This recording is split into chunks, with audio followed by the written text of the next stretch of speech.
I'm here giving a tutorial on how to make the wired cape. Essentially, you need three things. You need floor wire, some cloth scissors, and you're going to need a hot glue gun. Place your cape, and you just start cutting.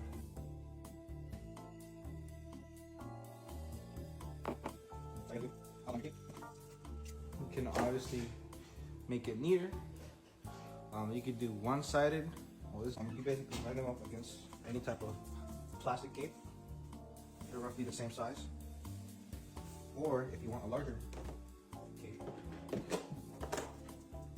like Batman, for instance, I'm gonna make a Batman cape later. Lay out your shirt. See how far you actually want this cape to go. Or even if the figure itself doesn't have a cape, but you outline it, you draw, and then you just cut it out to fit. This is a little example. I'm just doing this right now. So you can put multiple different wires on it, depending on how long you want this cape.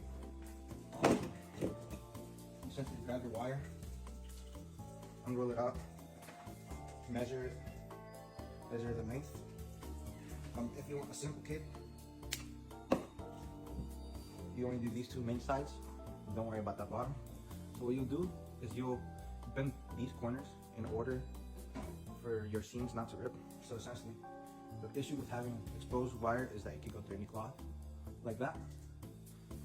With the bent corner, it doesn't necessarily do that.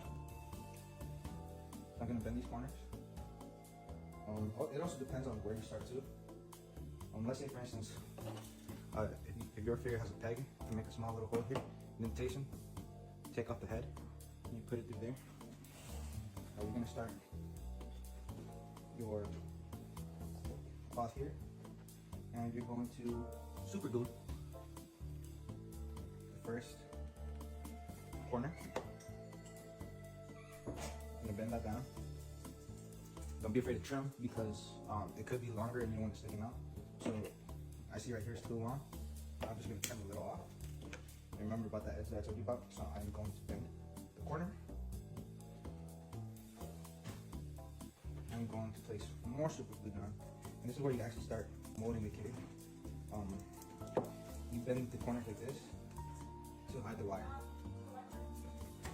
So what you essentially want to do is super glue the sides and then just fold the corner over in order to hide the wire.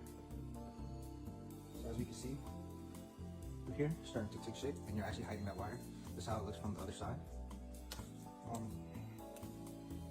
You're just gonna keep doing that until you reach the base.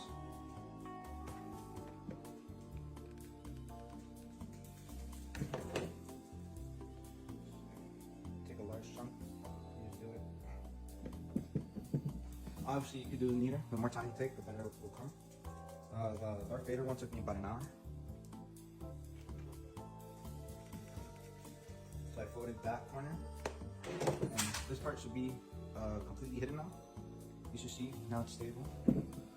You can now bend cloth as you will, make little designs off of it. See that? You can bend it back to being straight. In order to make this a more sophisticated cape, what you're gonna do is you're gonna repeat the process on both sides. One on this side, and to make an even better cape, you can add more wires. But you can add one to the bottom here to mold the bottom part. And then you can also add one right in the middle, right there. As my previous Warlock cape did, that's the interior. So what I did is I just cut an exterior and placed it on the top in order to hide the wires. You can do it with like a single t-shirt if it's thick enough, but sometimes the wire is see-through. So you want to double layer it to make it a bit thicker and to hide everything neatly. That's how you do a wire cape. It's easier for capes that already come like clothed. You know, since there's no seams. If you go the extra mile, you can actually sew to hide it better. This is the custom Darth Vader one I did. I can paint that in order for it to be more invisible. But as you can see, I just folded and hit it with the wire glue gun. And you see here, this is what I'm talking about. So line up the peg. So this is Black Series Vader. That's how I have this cape set up. And then this is the custom Adam Warlock cape.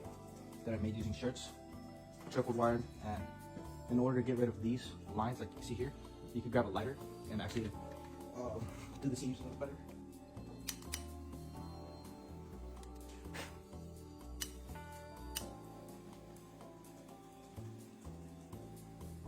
Just like to get rid of those hairs there.